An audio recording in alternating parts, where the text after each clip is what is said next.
1979 second biggest grosser గా నిలిచిన driver రాముడు సినిమాకి పోటీగా వచ్చిన సినిమాలు వాటిలో ఏవి బాక్సాఫీస్ వద్ద సందడి చేశాయన్న సంగతి ఈ వీడియోలో తెలుసుకుందాం. డ్రైవర్ రాముడు సినిమా గురించి చెప్పాలంటే కె రాఘవేంద్రరావు గారి డైరెక్షన్ లో వచ్చిన ఈ మూవీలో ఎన్టీఆర్, జయసుధ, శ్రీధర్ ప్రముఖ పాత్ర పోషించారు.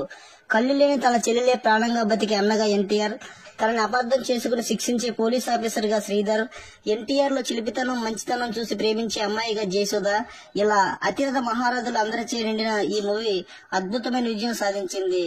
అంటే కథ, అందులో ఉండే ఎమోషన్స్ ప్రధాన కారణమని చెప్పాలి. 1979 ఫిబ్రవరి 2 రిలీజ్ అయిన ఈ డ్రైవర్ రాముడు 24 కేంద్రాల్లో 50 రోజులు, 14 కేంద్రాల్లో 100 రోజులు ఆడి 2 కేంద్రాల్లో సిల్వర్ జూబ్లీ ఫంక్షన్ జరుపుకుంది. టోటల్ గా 1.5 కోట్లు వసూలు చేసి వేటగాడి తర్వాత ఆ ఏడాది సెకండ్ బిగ్గెస్ట్ గ్రాసర్ గా నిలిచింది. అలాంటి బ్లాక్ బస్టర్ సినిమాకి పోటీగా వచ్చిన సినిమాల గురించి చెప్పాలంటే డ్రైవర్ రాముడు సినిమాకి వారం రోజుల ముందు జనవరి 26న వచ్చింది ఇద్దరు అసాధ్యులే. సూపర్ స్టార్ కృష్ణ, రజనీకాంత్ నటించిన ఈ మూవీకి దర్శకుడు కెఎస్ఆర్ దాస్. చక్కటి ఫ్యామిలీ ఎమోషనల్ డ్రామాతో మొదలైన మాస్ ఎంటర్టైనర్ గా రూపుదిద్దుకున్న ఈ మూవీలో కృష్ణ గారి యాక్టింగ్ అయితే మైండ్ బ్లోయింగ్.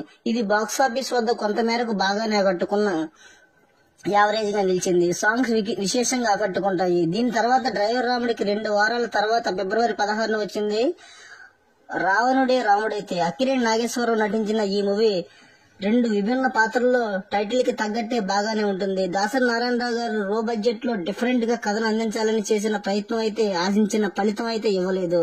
ఇది బాక్సాఫీస్ వద్ద ఫ్లాప్ గా మిగిలిపోయింది. అయితే సినిమాలో పాటలు మాత్రం మంచి ఆదరణ పొందాయి. ముఖ్యంగా అందులో రవివర్మకి అందని ఒకే ఒక అందానివే ఈ త్రిముఖ పోటీల్లో డ్రైవర్ రాముడు నెంబర్ 1 పొజిషన్ లో ఉండగా, ఆ తర్వాత స్థానంలో సూపర్ స్టార్ కృష్ణ, రజనీకాంత్ నటించిన అసాధ్యుడు ఉండగా, ఏఎన్ఆర్, దాసరి నారాయణరావు కాంబినేషన్ లో వచ్చిన రాముడైతే సినిమా మాత్రం నిరాశపరిచింది.